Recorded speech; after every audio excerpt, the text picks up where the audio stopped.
তোর কোন কোন জায়গা ব্যথা রে বান্ধবী ললিতা, ও তোর কোন কোন জায়গা ব্যথা রে বান্ধবী ললিতা।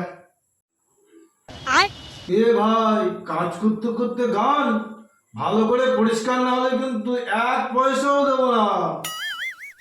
হ্যাঁ কাকু, করছি তো, ভালো করেই করব। আপনি এখন আসুন তো কাকু।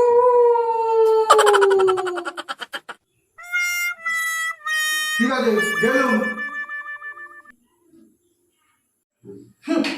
লোকটা তো সুবিধার না, কাজ করার সময় আবার যদি আসে বুঝতে পারবে মজা। গোপালা কোথাকার। বাবা, কি তেল জমে আছে, মোটা হয়ে আছে। লোকটা খুব কিপটে আছে, কতদিন পরিষ্কার করে না তার ঠিকই নেই।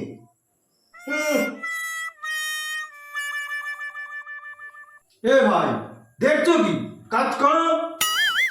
কাকু, এ কি অবস্থা, তেল জমে তো মোটা হয়ে গেছে। আপনি কি তেল দিয়ে রান্না করেন? সর্ষের তেল না মোবিল? ফাজলামো হচ্ছে, মোবিল দিয়ে রান্না করি আর আমাকে কাকু বলছো কেন? Oh no. না মানে আপনার গোপটা খুব মোটা তো, তাই কাকু বলে ডাকছি। কাকু, এই গোপ তুলে কথা বলবে না। অনেক কষ্ট করে আমি এই গোপটা মোটা করেছি। আর তাছাড়া আমি একটা অবিবাহিত যুবক, আমাকে তোমার কাকু মনে হয়?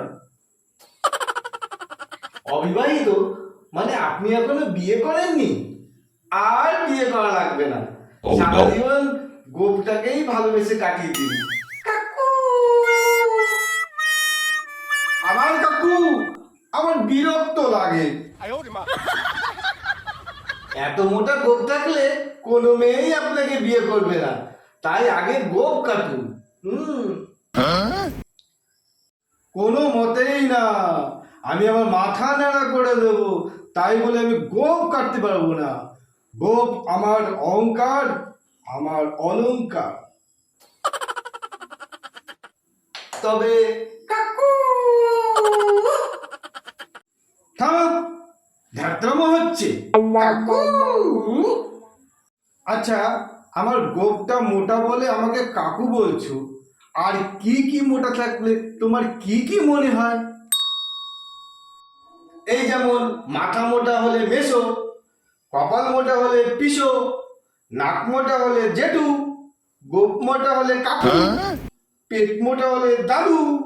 আর এই থাক, থাক, আর তোমাকে নিচে নামতে হবে না, তুমি আমাকে কাকুই বলো। কাকু, আপনি গোপটা কেটে দিলে আমি আপনাকে দাদাই বলবো, আর সার্ভিস চার্জটাও আমি ছেড়ে দেবো। কাকু, তাই?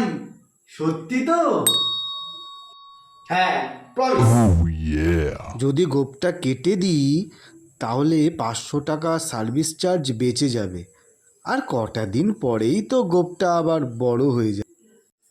ঠিক আছে, কথাটা মনে রাখো, আমি গেলাম। A few moments later. থাক, পরিষ্কার হয়ে গেছে, এবার বাড়ি যাই।